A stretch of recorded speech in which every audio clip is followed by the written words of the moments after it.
बिहार के पूर्व उप मुख्यमंत्री और वर्तमान में नेता प्रतिपक्ष तेजस्वी यादव अपने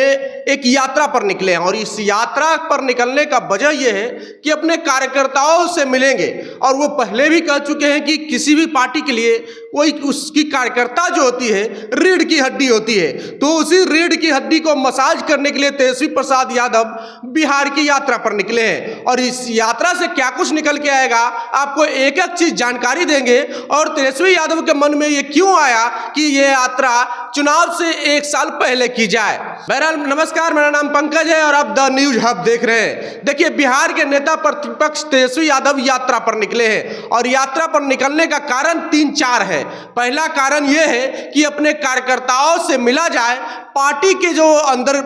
कुछ गड़बड़ियां हैं उसको ठीक की जाए और अति पिछड़ी वोट जो हमारी जो कोर वोटर हुआ करती थी एक समय में, वो क्यों छिटक गई, इसका अनुशंसा की जाए और ग्राउंड पे जा करके कार्यकर्ताओं से मिल करके एक सामंजस्य स्थापित की जाए। दोनों में कम्युनिकेशन जो गैप है उसको खत्म किया जाए और एक संवाद किया जाए कि जो हमारी कोर वोटर हुआ करती थी अति पिछड़ी जाति का, वो क्यों छिटक जाए। और ये इसलिए किया गया कि ताकि तेजस्वी प्रसाद यादव धरातल पे जाएं, वहां के लोकल कार्यकर्ताओं से बात करें और बात करके ये पता करें कि हमारी जो कोर वोटर अति पिछड़ी जाति हुआ करती थी, दलित समाज हुआ करता था, वो क्यों हमसे छिटक गया है।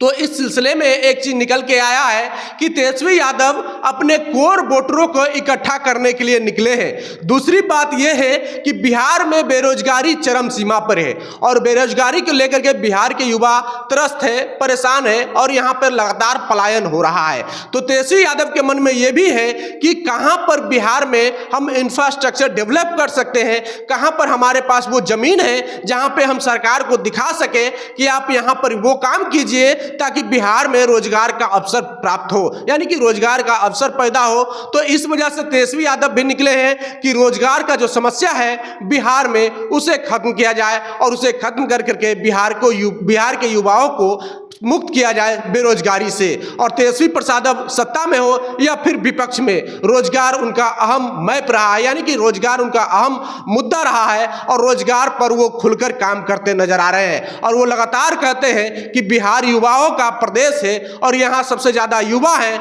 कामगार युवा हैं, युवाओं के पास बहुत क्षमता है, बहुत काबिलियत है, पर उनको रोजगार नहीं मिल पा रहा है, तो बिहार के विकास में वो कैसे योगदान दें।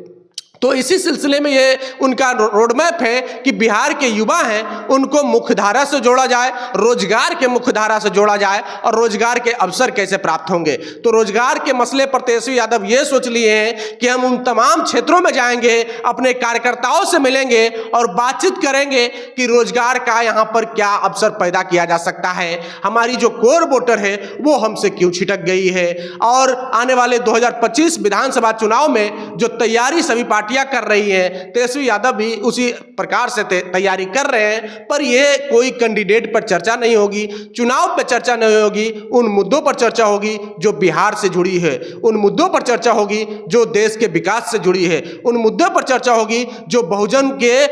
हक और अधिकार की मुद्दा हो, चाहे वो 65% आरक्षण हो, चाहे वो और भी कई मसले हो। पर इन सभी से तेजस्वी यादव ने अपने अंदर खाने एक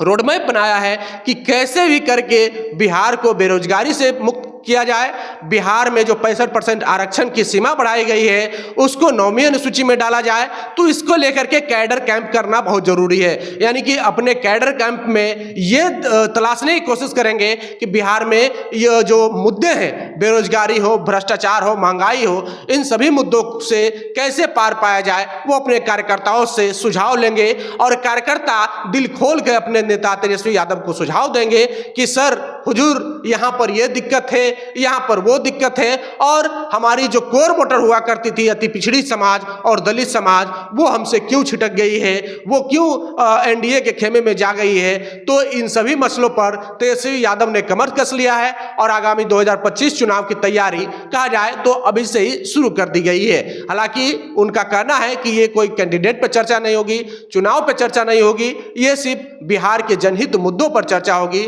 और वहाँ के लोकल मुद्दे से हम अवगत होंगे। बहरहाल तेजस्वी यादव जो यात्रा पर निकले हैं, उस यात्रा पर आप क्या सोचते हैं, आप अपनी प्रतिक्रिया कमेंट बॉक्स में जरूर दें। बहुत बहुत धन्यवाद।